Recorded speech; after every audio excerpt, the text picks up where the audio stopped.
Welcome to the Gay Buddhist Forum, where teachers from all schools of Buddhism offer their perspectives on the Dharma and its application in modern times, especially for LGBTQI audiences. These talks are offered freely to the world and made possible by appreciative listeners. If you would like to support our efforts to share the Dharma with underserved audiences, please visit gaybuddhist.org. There you can donate, find a list of upcoming speakers, or enjoy many hundreds of these recorded talks dating back to 1996. Thank you so much, Grisha. Good to see everybody. Good to see a few familiar faces and some new ones. Hi to folks in the room and elsewhere. I'm elsewhere.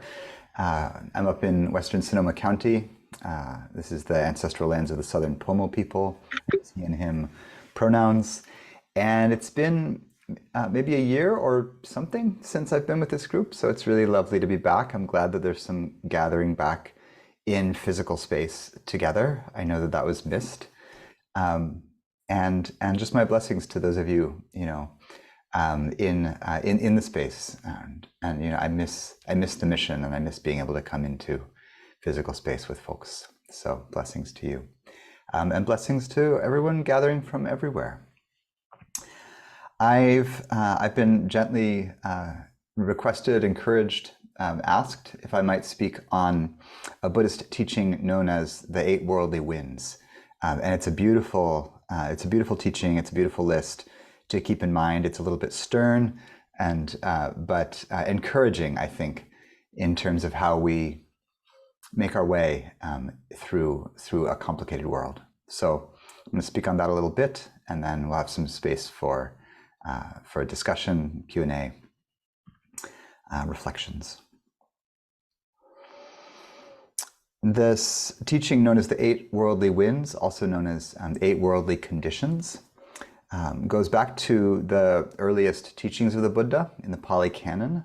That's the collection of discourses or texts preserved by the Theravada school of Buddhism in Sri Lanka and throughout Southeast Asia. It's my primary lineage. And the teaching, in a certain way, is very pragmatic. So the Buddha says to his practitioners at one point, he says, there are these eight conditions or winds, metaphorically, that blow through the world, that move the world. And these eight are gain and loss, pleasure and pain, praise and blame, and fame and disrepute. So there are four sets of two, right, that you can tell, opposites. So gain and loss. Largely, I take gain and loss very plainly to be talking about material gain and loss. You get a little bit wealthy, you get a little bit unwealthy. Material comforts come and go in this life and are fundamentally unreliable. At one point, many years ago in San Francisco, I was making my living as an itinerant piano teacher, and I had a student who lived up in North Beach. I would bike around town. I lived in the Mission, 21st in Alabama, for those of you who are in town there. And so I biked up to my student's house. And this student was a banker with the investment company Bear Stearns. Some of you might remember that name from back in the day, and he was my student at the very moment of the great crash, and so I went over.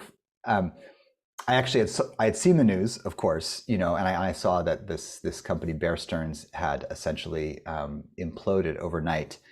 And so I sent my student a message. I was like, I know there's some drama in your world. Do you want me to come for your piano lesson? And he wrote back, a very glum, like, yeah, you might as well.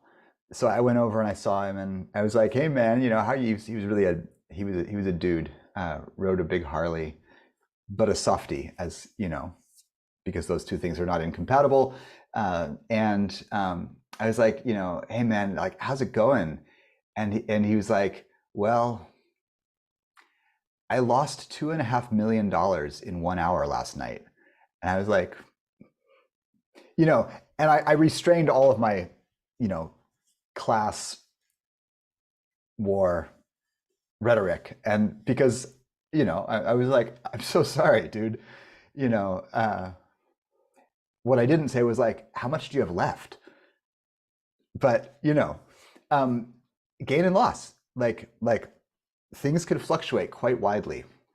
And we all know this, right? This is in a certain way obvious, but it's worth it's worth really taking in. And of course, we can take gain and loss also to mean subtler things, particularly like in relationship, right? New friends, new connections, new lovers, new community, new even deep connections like family, and really the things that we might gain in this life that are subtle and profound, and love is a beautiful thing to be gained and can be lost.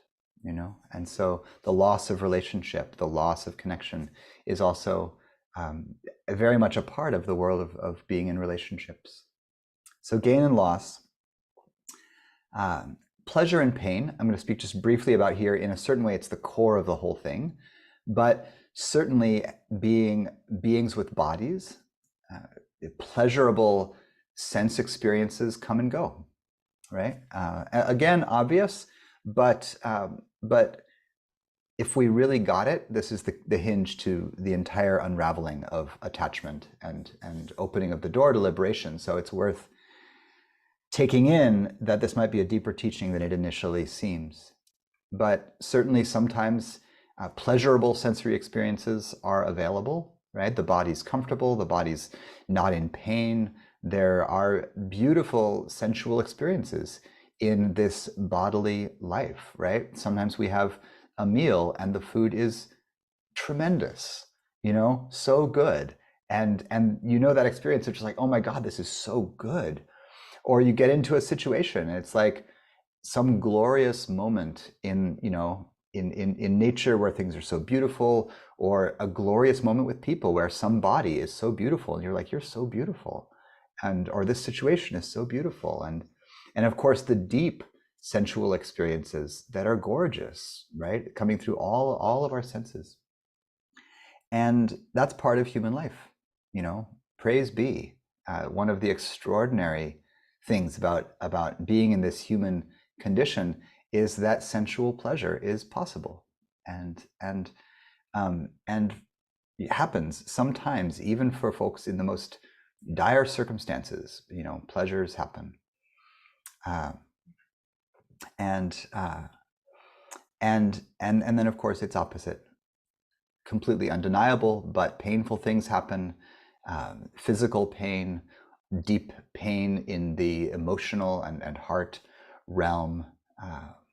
The world is painful, and there's oppression and injustice and suffering and torture and all of the terrible, terrible things that are just real. And so pain is real. So pleasure and pain, totally real. They come and go. You might already get the sense with this list that, of where it's headed, right? That we're headed in a certain way toward non-attachment, toward equanimity, toward letting go. But let's not get there too quickly. The next two are really social. So I think one of the things I love about this list is that there's really an acknowledgement that the world of relationship is profoundly important to us as tribal beings, human beings, pack beings. So there's praise and blame, right? Other people say things that are positive about you, things that are negative. There's no way to escape this, right? There's no perfect performance of yourself in social space that will forever evade blame and forever attract praise. It's impossible, right? Some people like what you are doing, and some people do not like what you are doing. And even if you hide yourself away in a bubble in the most protected circumstances possible, there will be praise and blame, because we are relational beings, and everyone is different and wants different things. And so you can't please everyone. Neither can you displease everyone, which is a relief, I hope. There will always be some praise, even if you are tremendously blamed. There will always be some blame, even if you are tremendously praised. And then the last one, fame and disrepute, feels to me a little bit like kind of an amplification of the praise and blame one, right? The famous person, whether they're famous because they have, they've had lots of gain and not very much loss, so they're like the super wealthy. You get famous just for being wealthy. I don't know why. But there you go. People are interested in the very wealthy. Or you do something that gets a lot of praise. You're famous for some reason, good or bad. So there's fame, and if you've spent any time following the lifestyles of the rich and famous, you know that disrepute comes, fast and furious with fame. So it's basically impossible to be well known, and famous without somebody, even a lot of people, being really cruel and critical, and people can be cruel and critical in horrendous ways. So praise and blame, fame and disrepute. I like the old term disrepute. I sent you all around the discourse that lays these out. They use the translation fame and disgrace, which is nice. Disgrace is but disrepute has a certain punch to it. So you've got these 8 worldly winds, or 8 worldly conditions, and the natural question is like, okay, it seems obvious that the first thing to do is to accept that these are true. What this means partly is that we have to confront, in any way we can find it in ourselves, the probably subtle addiction to the 4 positive ones. Like, even if you're like, yes, I know that this is totally true, I get it, it still may well be that some part of you is like, yeah, but I'm gonna make as much gain, pleasure, praise, and fame happen as I can. And like, okay, maybe I'll get some of the other thing, but if I work hard, bootstrapping myself up, whatever privileges I've got, I'm gonna try to get more gain, more pleasure, more praise, more fame in whatever way. And so it's worth practicing to feel into any way that in ourselves we are still deluded about this. Because it's easy to give these things lip service, like yes, they come and go. But to really look at your bank account and be like, all of this could dissolve in moments, right? Or to look at your friend circle and be like, all of these people will die. Or all of these people could become grumpy with me. Like, I could disappoint this group and suddenly, persona non grata. Like, I hope not. And that, that's partly what ethics and wise relationship and right speech and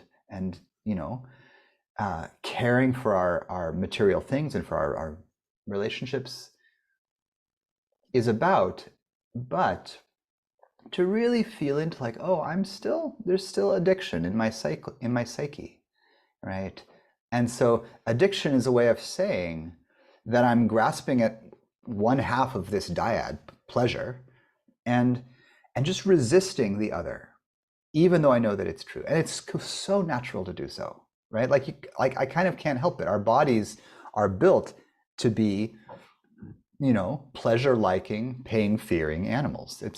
It's not that it's wrong to do so, but it's not free.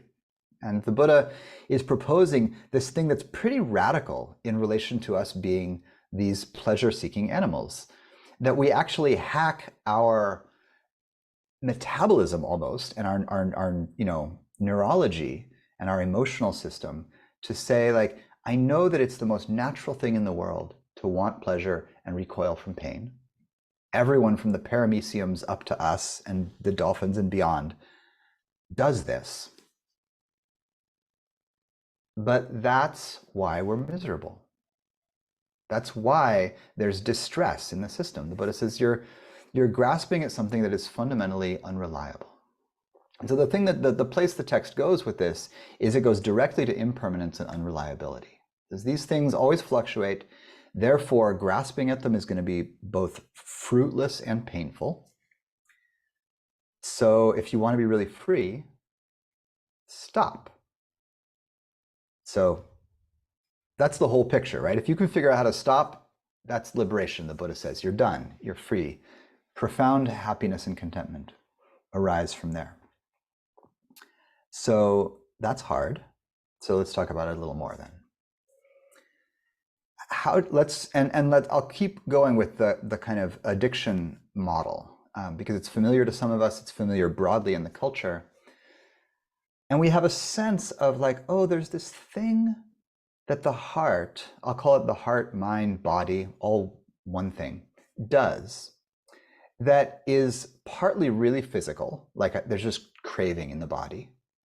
It's partly emotional. There's like strong feeling that gets wrapped up in the thing I'm craving.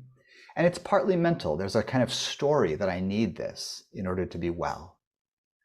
All of that wraps up together to give rise to a state of being where there's a kind of fixation on something, right? A bunch of extremely rich people were, a wide range of rich were surveyed at one point, and they were asked, they would say what their net worth was at this moment, and they would be asked, how much would your net worth need to be for you to be really content, to know that you had enough? How much would you have to know that you had enough? And then they ran the numbers on everyone that answered the question.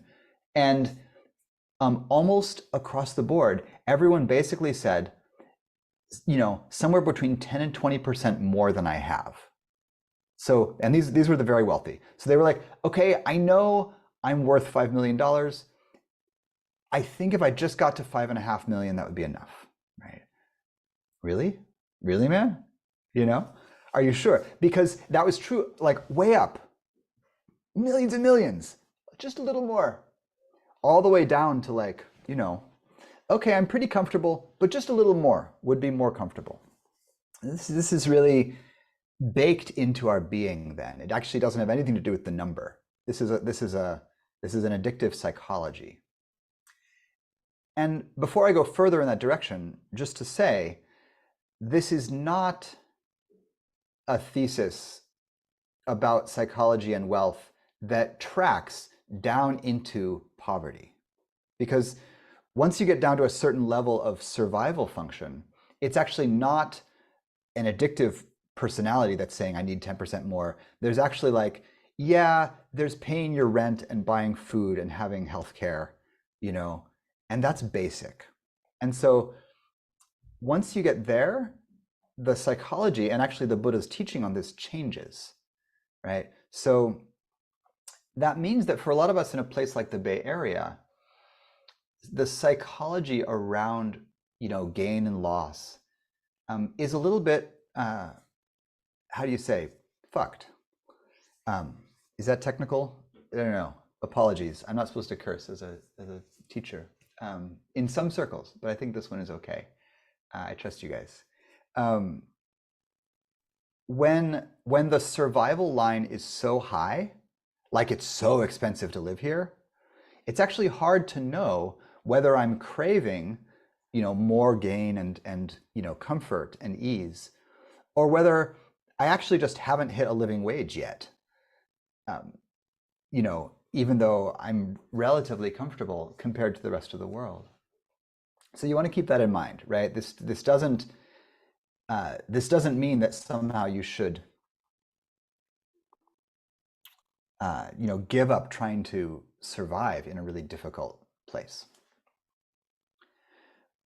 The reflection here is all of these things are impermanent.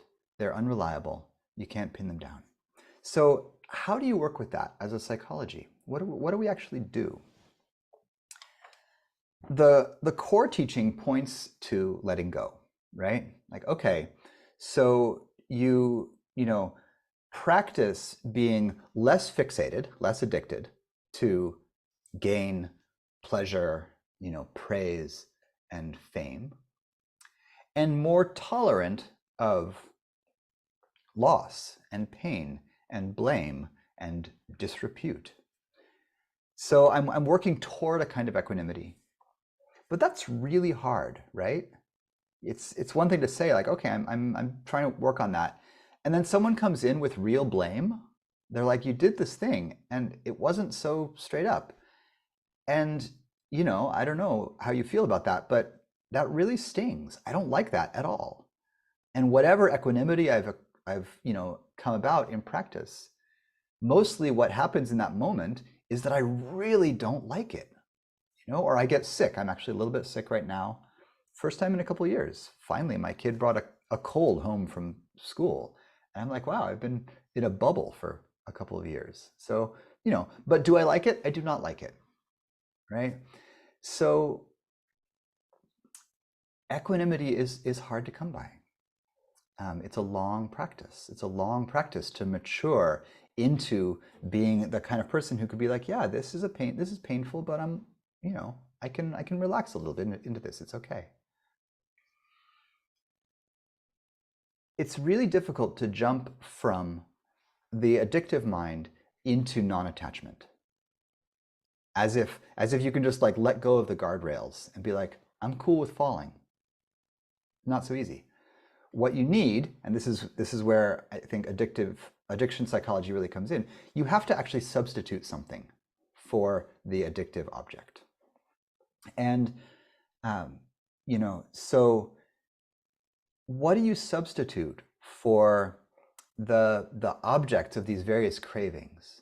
In a world where there's gain and loss, what do you do to be able to hold on to something? In a world where there's pleasure and pain, praise and blame, what do you hold on to? And because all of this stuff is so impermanent, you might say everything's impermanent. It's true. So what's a decent refuge? And so I'm using the word refuge on purpose because this is the main thing that the Buddha will suggest as a stepping stone to deep letting go. Right? If you can go all the way to deep letting go, bully for you, is excellent. Most of us need some support along the way. And that support is the triple gem in a very traditional sense. So this is, do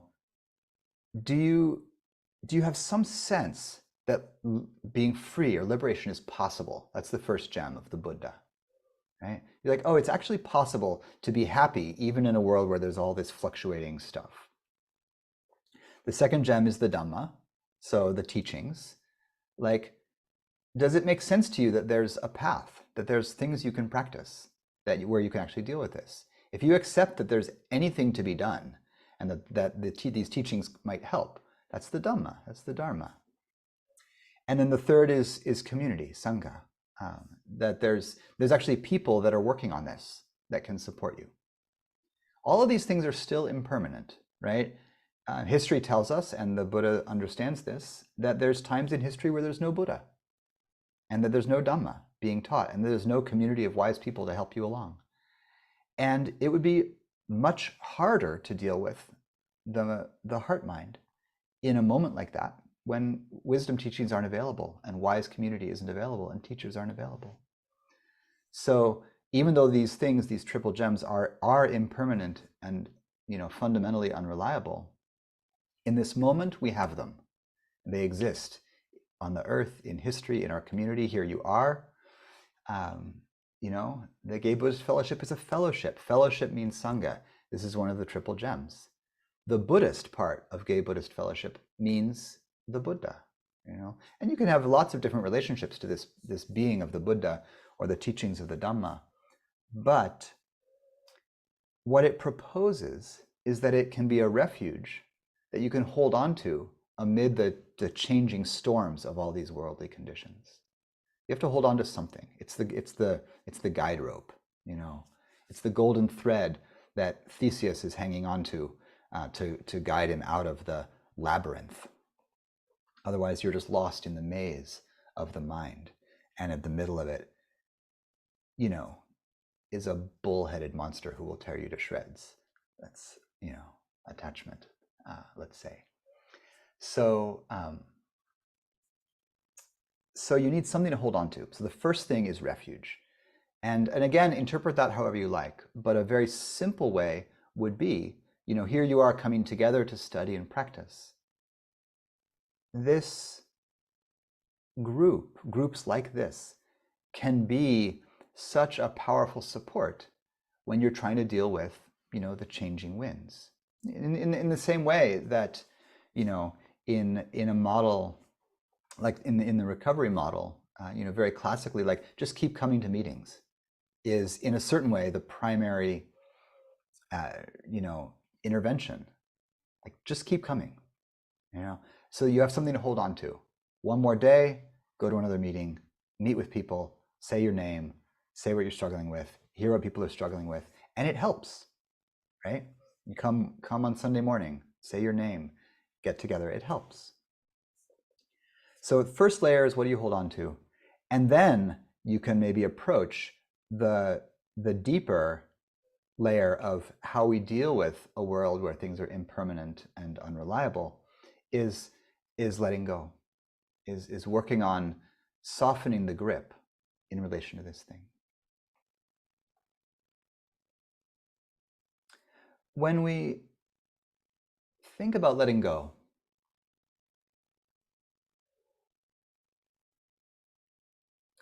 like the teaching on the winds itself, in a certain way, there's a layer that's obvious. Pleasure and pain come and go, gain and loss come and go.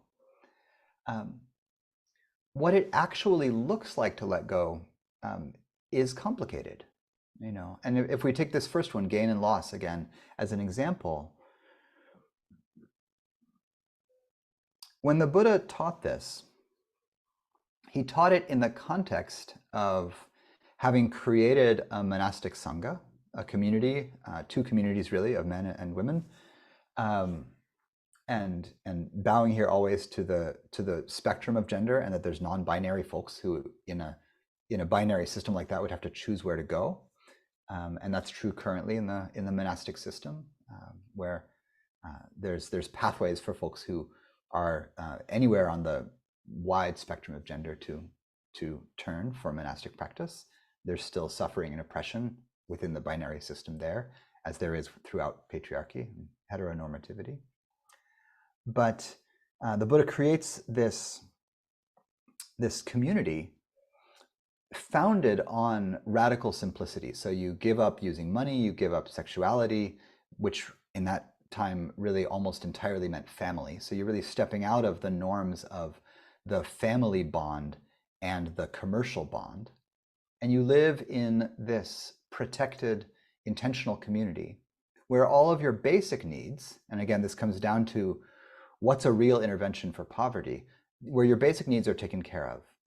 And the basic needs are four in the Buddhist monastic system: food, shelter, medicine, and clothing.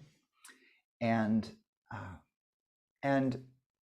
moving into a community like this is said to be a strong and powerful support for non-attachment, right? How one of the ways to be relieved of anxiety around gain and loss is to not have gain and loss radically determine your survival, right? Like it's natural to be anxious about loss of income in a place like San Francisco, which is so tremendously expensive to live in. You should be anxious about, losing all your money when the market crashes or whatever it is, or losing a job in a place like San Francisco can be very, very stressful. And so please don't take the teaching on like, oh, we should just be unattached as some sort of fantasy of like, well, that would be nice to be unattached, but actually I have all these responsibilities. The Buddha understands from the get-go that it's actually very difficult to practice non-attachment with deep material responsibilities. And some of you will have relational responsibilities, right? You can't practice non-attachment to praise and blame when the person who's praising you or blaming you is your intimate partner with whom you have some kind of family structure and you're interwoven, and it matters what that person thinks of you, and it matters how you tend your relationship. It would be the height of it's the height of kind of emotional ship.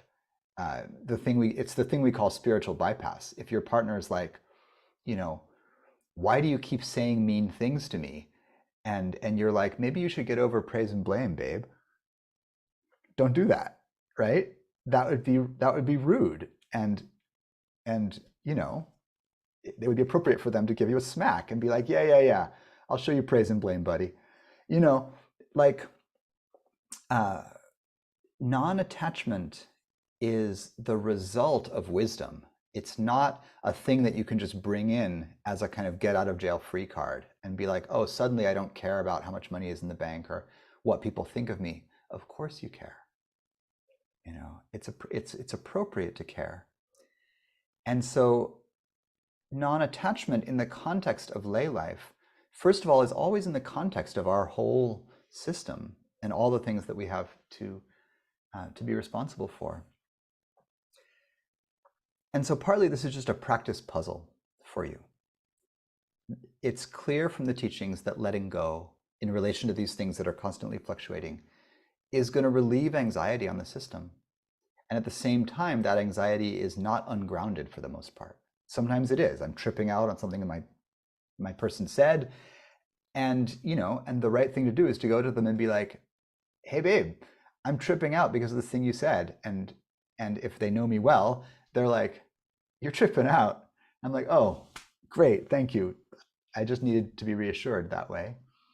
And sometimes they're like, I said that because I was upset, or because you did this. You know, you're in relationship process. It's okay. I think, you know, we have to figure out how to live in the world that is like this. And so I want to hear some of your, you know, methods and pathways with that. I'm going to suggest one general framework for how we roll with this, and then we'll go into some discussion. One of the frameworks that in the Buddhist teachings for lay people, so, and if you are a monastic and you're here, welcome. It doesn't look like anyone here is from your names anyway, but don't know. For lay people, largely how the Buddha talks about wealth and pleasure, relationship, is in relation to the core virtue or practice, both, of generosity. So for lay people, it's actually very appropriate to pursue wealth, to become really wealthy, because the wealthy are able to support many other people, including monastics, but also including people in their community. And the purpose of wealth in the Buddhist system is to give it away. So I might understand, like, oh, I was raised middle class, I have some white privilege, even though it's a little complicated there, but I've got some of that, and I'm making a decent income, if I am. What all of that means is that I do have some significant amount of pleasure that I enjoy in this world, and some bits of praise and fame. What to do with all that privilege, this really tracks into the conversation about privilege broadly, is that the thing you can do with privilege is that you can help people, right? If you're wealthy, you can help a lot of people. If you're ethical and wise enough to be getting a lot of praise and fame for good reasons, you can help people. You can really direct your resources toward care and well-being. And so generosity, I think, is in a way, along with refuge. Refuge is for yourself, right? I hold on to the teachings of the Dhamma as an anchor in the storm. The Buddha would literally say this. He would say, this is an island in the storm. And then for others, I turn the personal grasping at the positive side of all these winds, gain, pleasure, praise, fame. I turn my personal grasping at those into a kind of wholesome cultivation of those for the well-being of others. And of course, I'm going to notice my addictive patterns. I'm going to say, oh, I just really want the thing that tastes good or that feels good. That's okay. You bow to craving. That only gets uprooted in the very last moments of liberation. I'm going to finish with a little story of someone who was in the Buddha's family. I was teaching about this in a Sutta study class that I'm doing at Spirit Rock right now. So this story was on my mind. The Buddha goes back to teach his family. His clan builds a new community hall, and they invite him to come and give the first talk. And one of the people there is one of his cousins. A couple of his cousins have become monks already. This one hasn't. His name is Mahanama. Mahanama is a really dedicated student of the Dharma, loves the Dharma, has really practiced, has achieved bits of some freedom. He's a stream enterer, but he refuses to become a monk yet, and the reason is that he's still attached to sensual pleasures. So he's sort of our patron saint. Like, okay, I would be a renunciate, but actually I really like sensual pleasures. It's like, well, it's just true, I do. So and in a very personal way, it's why I'm not still a monk. I became a monk for a short while, 20 some years ago. I had to leave being a monk because my mom was dying. I took care of my dad for a little while after that happened, and then I almost went back, except that on the brink of going back, like literally, I had let go of my house in the mission. Everything was packed up. I was waiting for the hot season in Burma to cool down a little bit, and I was going to go back for the rains. And then I met my person. Which is it going to be, right? A life of a renunciate, household life won out. Sensual pleasures won out, to be honest. I was like, oh, sexiness. I haven't had enough. So I dove back in. So Mahanama's like this. He can't give up sensual pleasures. And he says to the Buddha, like, why is it that I'm not content yet? And the Buddha says, you're still attached to sensual pleasures. And so it's just real. It's just real. We're in that spot, and whatever of these you're attached to, whichever one, you're still pursuing fame. God bless you. May you find what you want, But the key for lay people then is do it for not just myself, but also for others. Really bring in the quality of generosity, and that transforms actually all of the wins, the pursuit of the positive side of all the wins, into a much more wholesome and really relationally much more pleasurable activity, right? And so, there's nothing wrong with wealth. There's wrong with wealth ill spent and ill gotten. So our task is to become equanimous and less addicted in relation to the winds, to understand that they fluctuate all the time and they are out of our control, and that we have the refuge of the Dhamma and the teachings and the community of wise beings to help us, and that ultimately non-attachment is what will open the field to profound happiness. And that in the meantime, part of the work of dealing with the winds as lay people is to uplift generosity and really be in a wiser and more gracious relationship to the fluctuation of the winds that we find ourselves in. All right, so I'll pause there. Thanks for listening with such warmth. And we have a bit of time here for any questions, folks in the room or in other rooms, more spread out. Please. Thank you, Sean. Anyone in the room, or if you want to raise your hand or just speak up online, go for it. Bob. Go ahead, Bob. Thank you so much. I mean, you got me thinking and feeling lots of things that I normally don't think or feel about. But it occurred to me when talking about seeking happiness, I was trying to think, in what ways do I seek happiness now? And at this stage in my life, I was thinking actually what I'm seeking is being less unhappy. And I'm wondering whether I'm just playing games with myself with words and the two are the same thing. I don't know that it matters. I'm into seeking happiness, and I'm into seeking less unhappiness. But from the sense that we get in the teachings of the Buddha is that unhappiness is the result of the presence of a certain thing in the heart, which is craving or this addictive sense. And that when that goes away or is uprooted or we grow out of it in whatever way, the thing that remains is automatically happiness. that there's not, there's the happiness of getting something, like, a big, like a gift or a position or a relationship or something.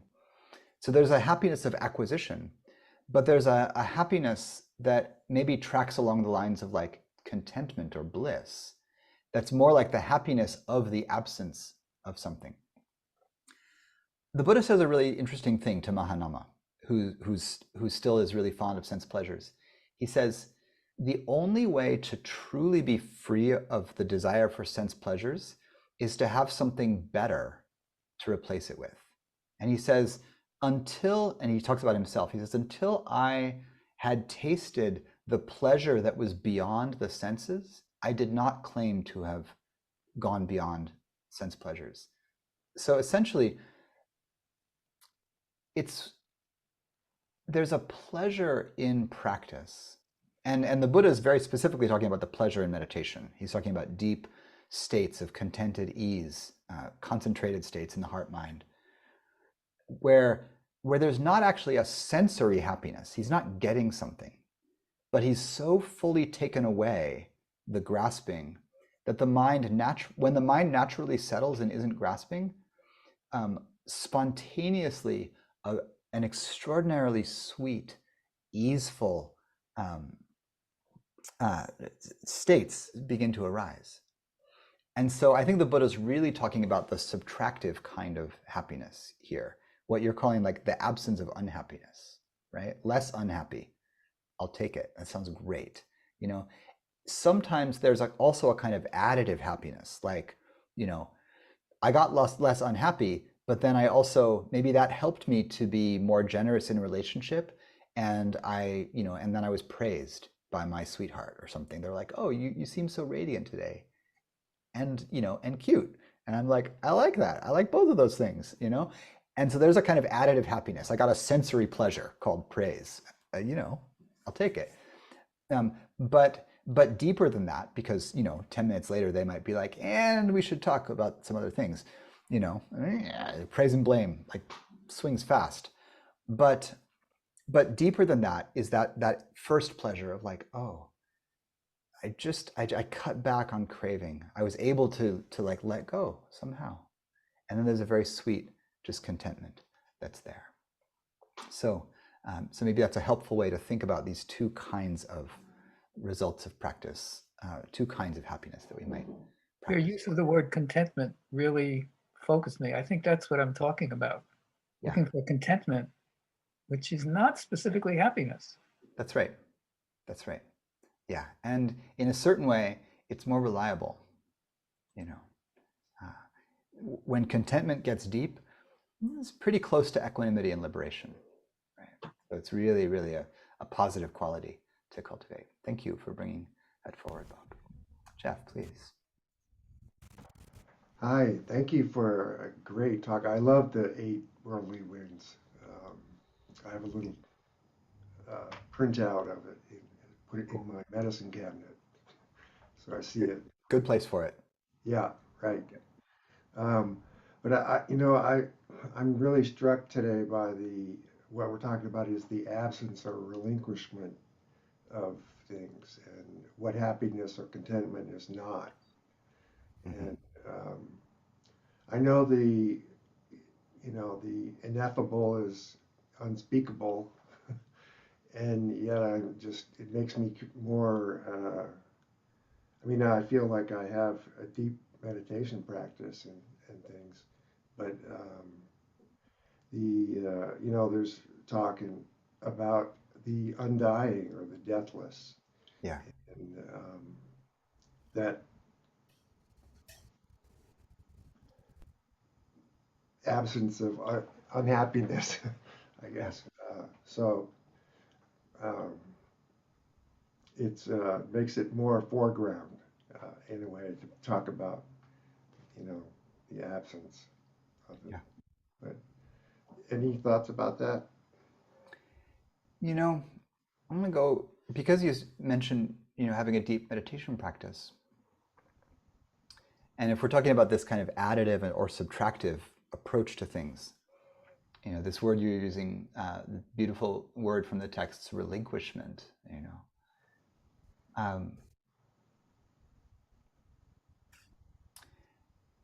The deep, pleasurable states of meditation Mm-hmm.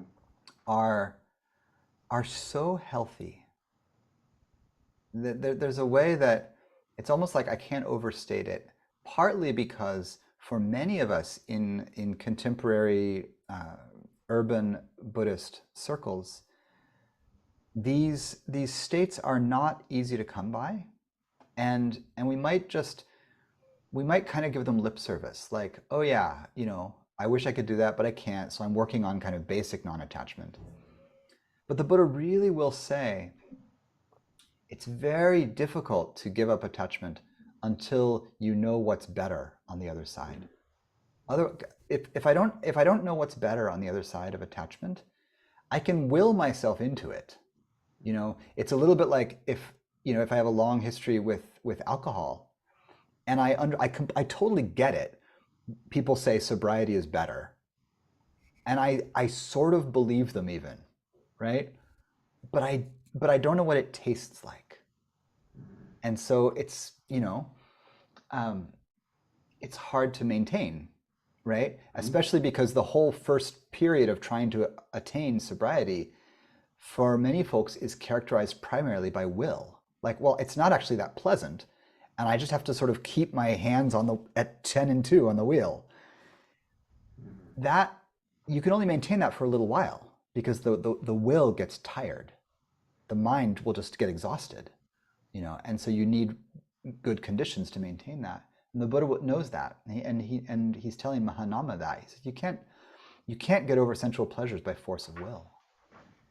And so in deep meditation, what the invitation is that there's a subtractive process where you recover from the hindrances bit by bit, you recover from distraction and the tendency toward fantasy and regret and proliferation bit by bit. This is actually a path that you can't do by force of will. You actually just have to relax. It's really relaxation response for a good bit there. And the thing that I want more of us to understand as contemporary practitioners is that the thing that we're going for is pleasure. That there's a profound pleasure that's not just kind of empty sort of baby contentment, like, okay, I'm kind of getting a little bit better at having the mind be a little bit quiet, and it's okay, it's kind of peaceful, I kind of like it. That's good, please do that. But that there's depths of profound, I'll say even like orgasmically overwhelming pleasure that happen as the mind gets quieter and quieter and the heart gets more and more spacious and relaxed. And it's these pleasures, the blisses of deep meditation, that the Buddha says, these are actually the things that will substitute for sensual pleasure. And by the way, for monastics, right, it's pretty much the only way to not suffer within a life of celibacy, is you have to have something better, and the better comes in meditation partly. And so even if we're not anywhere near orgasmic samadhi and rapturous blisses flooding the body, that's cool, no problem.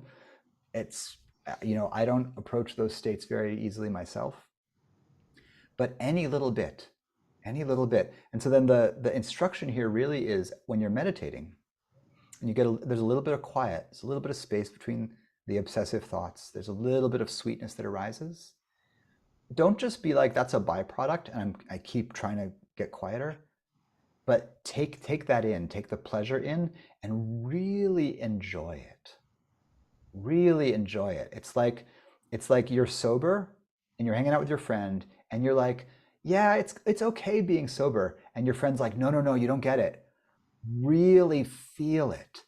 Feel what it's like to be not affected by the substance. Taste the world around you. Really get it, how good it is. And then your task is really to take it in sensually, to be like, oh, the mind, heart, when it's quiet, is so sweet. and that there's a bliss in there. And it's, for a lot of us, it's really in the background because there's a lot of trauma, and that's okay. But find it. And that thing becomes the key to the unraveling of all the attachments.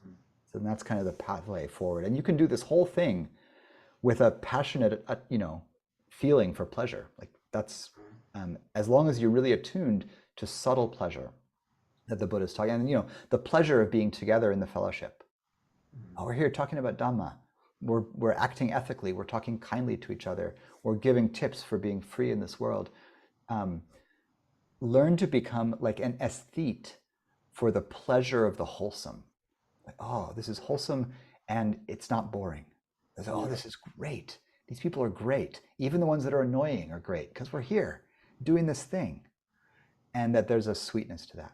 And so you can follow that line of pleasure for a good long ways there. Yeah, thank you. Sean, we need to wrap up in a couple of minutes, but we Yep. do have a question in the chat. Once experienced, can one get addicted to this unworldly pleasure? And Samuel has his hand up. Maybe we could get 2 questions and 1 answer. Right on. Hi, Charles Lee. Good to see you again. I want to give a very short answer to the can one get addicted to unworldly pleasure? And I'm going to contradict some teachers out there. I'm just going to say no, you cannot. And that is because, first of all, it's wholesome. So it's actually fine to get really into it for years. Get good at it. Get really good at this unworldly pleasure because it's good for you. It doesn't hurt anybody. It's not a waste of your time. And eventually, the deeper you go into it, the aspects of it where there's still attachment and grasping will show themselves, right? Like if you get orgasmic pleasure in meditation, sustain it for an hour. Go for it. Do it. Because eventually your body will be like, okay, is there anything else? Because this is a little intense. So you can't get addicted to it because addiction is fundamentally unwholesome. And the pleasure of the mind at ease is fundamentally wholesome. Samuel, and let me see if I can do it quickly and then we'll dedicate merit. Yeah, so something that I'm working with is, I don't know if you're familiar with the late John Wellwood. He had a wonderful article called Holy Longing, Devotion, and the Genuine Heart of Sadness. So yeah, I'm very kind of addicted to attachment or to, sexual, sensual pleasure, so huge to me. Yeah. And not really getting that, always getting frustrated, but it's really helpful to me to really tune into the longing, Yeah. And the longing that is actually what we want as ourselves, or what in our connection to true nature, the beloved, as I understand it from my practice. Yes. Do you have anything to say about that? Lots, but in brief, bowing to it, totally a real and true part of practice. The hinge is to, I think for me anyway, the hinge is to not let the idea or story or image that what I'm longing for is the beloved or true nature or myself, to not let that become a way to justify unwholesome longing. In other words, am I really just grasping for, a certain kind of physical contact or emotional contact?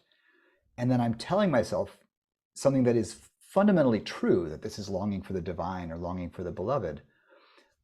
But the fundamental true message gets drowned out by the intensity of the more of the longing for the thing that's actually impermanent. So like, yes, I'm longing for the beloved, but am I spending all my time looking for a person or people?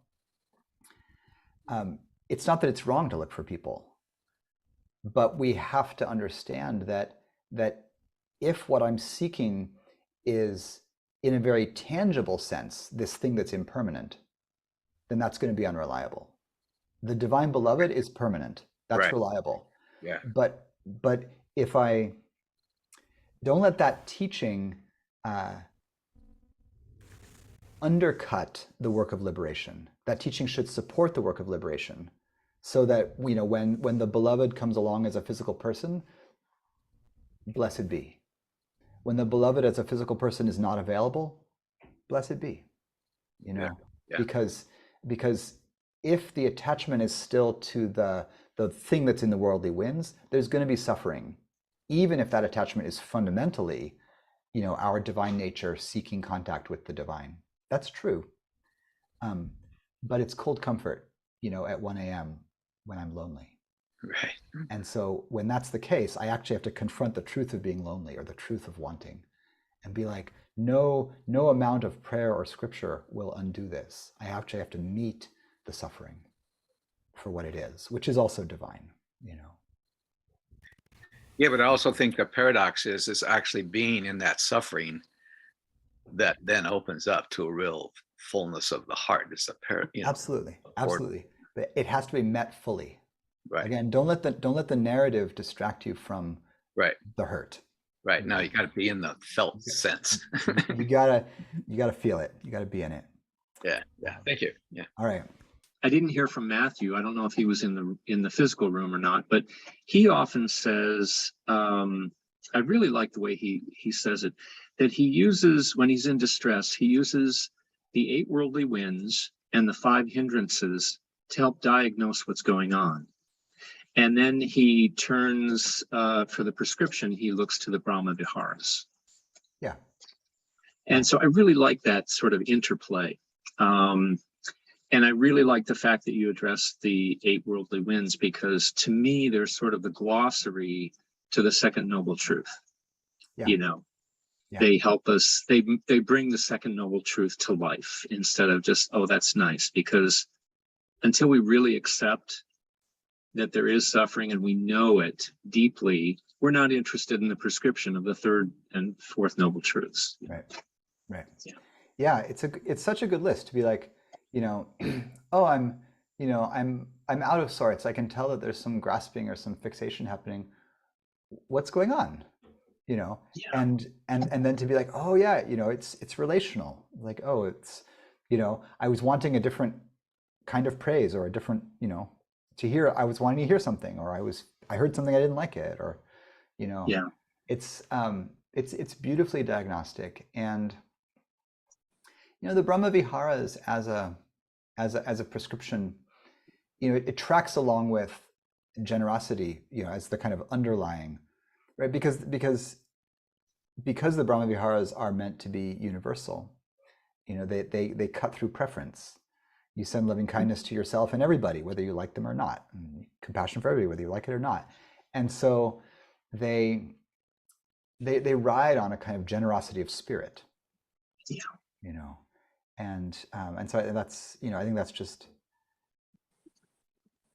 getting out of the self-fixation, I think is the main thing for the worldly winds, because it's always like there's gain and loss, but that's happening everywhere to everybody. So the thing that I'm upset about generally is like gain and loss to me, or my people, or the people I identify with, So I didn't speak to it, but deep in all of the reflections on impermanence, and then the prescription being some kind of non-attachment or letting go, the implication in that is that one of the main things to be let go of is individual identity, right? It's the separate self. And so generosity of spirit just tracks toward that as, it's like, oh. Yeah, it transcends me and mine. Yeah. If you can get out of me and mine, what's gain and loss?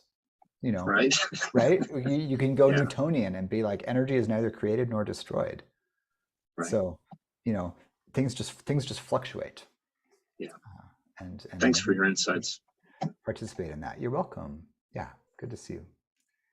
And thank you, Chris, for suggesting the topic. Pleasure. Great. Thanks so much, Sean. It was a great talk. Awesome. Great. Take care. We'll see you all again. Take good care.